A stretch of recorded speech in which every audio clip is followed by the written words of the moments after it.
I want you to hit me as hard as you can.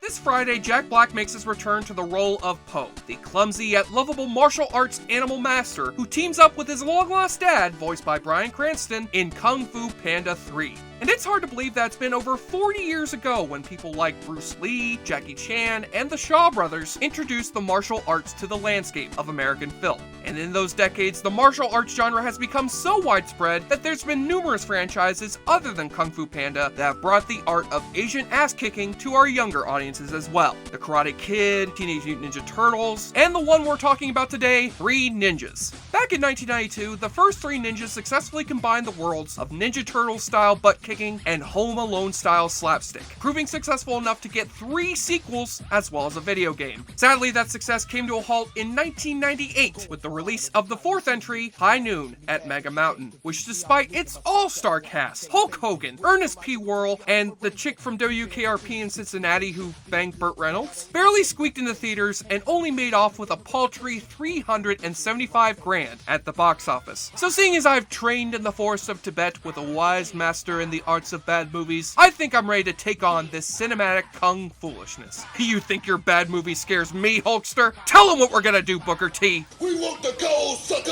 Hulk Hogan! We coming for you, nigga! Ninja! He meant to say ninja, because, you know, 3 ninjas. Now our film begins with a new set of young actors playing the titular trio of master ninjas, the Douglas brothers, aka Rocky, Colt, and Tum Tum, as they are training yet again with their grandpa Maury, once again played by Victor Wong in what would sadly turn out to be his last movie. I know, that's sad, but at least he didn't live to hear the news about the Big Trouble in Little China remake. Maury is depressed when he hears the kids declare they're getting too old to train with their grandpa anymore. I think it's time to put old grandpa on the shelf like G.I. Joe and Buzz Lightyear. While Tum Tum is depressed to hear his favorite TV action star, Dave Dragon, played by Hulk Hogan, has just had his show canceled.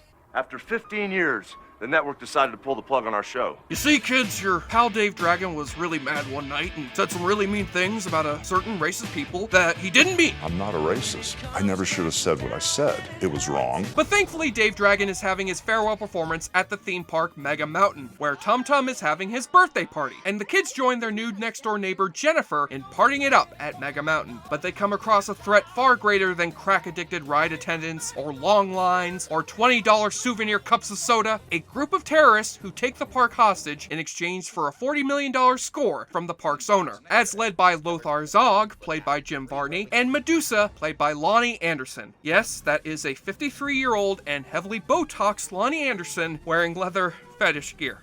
Will you excuse me for a moment? Okay, anyway, what these terrorists didn't count on was the ass-kicking skills of not just the 3 ninjas, but Dave Dragon as well, who must make the leap from pretend superhero to an actual superhero, despite the fact he's defeated at almost every turn in this movie. Can I help you? Yes, you can help me by going to sleep. Klaus? Those bastards, they shot him with invisible darts! So I don't think I even need to say it, but for a movie that has Hulk Hogan teaming up with child ninjas to fight terrorists at a theme park, this movie's pretty goddamn bad. I mean, you know this movie's gonna be silly as fuck, but seeing as this was released in theaters, you don't expect it to be this amateurish. The CGI is abysmal, the kid actors are stiff and charmless, the stunt doubling is so fucking obvious, and you can even see the shadow of a boom mic in the background. But it sure makes for a hilariously pathetic movie watching experience. For one thing, when the scariest thing your group of terrorists can do to the hostages is stop their roller coaster in midair, that doesn't prove much of a threat. Then you've got a complete checklist of every trope from every 90s kids movie ever made. We've got bumbling Three Stooges henchmen, we've got a jackass bully kid. What are you, chicken? You're just a chicken. Chip, chip, chip, chip, chip, chip. Someone gets hit in the balls, someone pees their pants, and they even do a fucking not joke. Nice face. Yeah, nice face. Nah.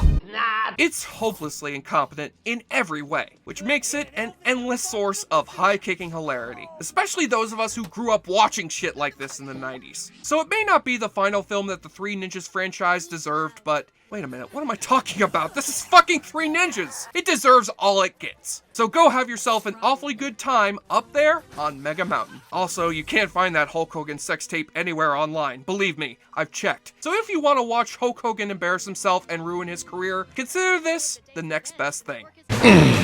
Brother. Now begins your training in the ways of cinematic alcoholism. So become one with your beer glass and get ready to master the awfully good drinking game. Take a shot or drink every time Hulk Hogan or the Three Ninjas do the Dave Dragon salute. Hulk, if you want your fans to think you're not racist, then don't make these little kids do Nazi salutes.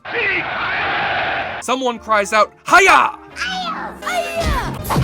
No, kids, didn't your sensei Nicolas Cage teach you anything? You're supposed to say it like this. Hi, fucking ya! Someone is clearly replaced with their stuntman. Then again, maybe I'm wrong. Maybe Jim Varney just had the ability to randomly change into an Asian man whenever he wanted.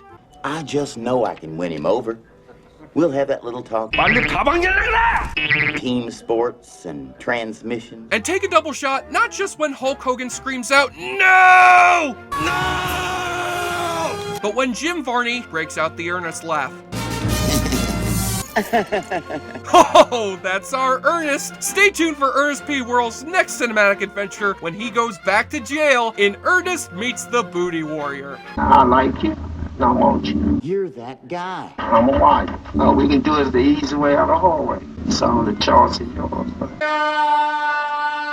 I like movies. And on the nudie watch, oh well, you've got Hulk Hogan's rippling abs showing through the whole movie. You've got Lonnie Anderson and her Catwoman get up. Oh, sorry, I just gagged there for a minute. And as for Jim Varney, well, did he ever have a sex tape? I've always wondered about. Oh, no, he does not. Sorry, folks. Sorry to get your hopes up. On the enjoyableness continuum scale from Boulder Bruce, Three Ninjas High Noon at Mega Mountain doesn't kick much butt, but certainly flexes your funny bone, and knuckles up to an 8 out of 10. So Hulk Hogan, what did you think about this movie? One of the greatest movies the Hulkster's ever appeared in. Yeah, well, that's not saying a lot. I'm Jesse Shade for JoBlo.com, and since we can't find any footage from the Hulk Hogan sex tape, we leave you today with Awfully Good Movies Legally Allowed reenactment of the Hulk Hogan sex tape.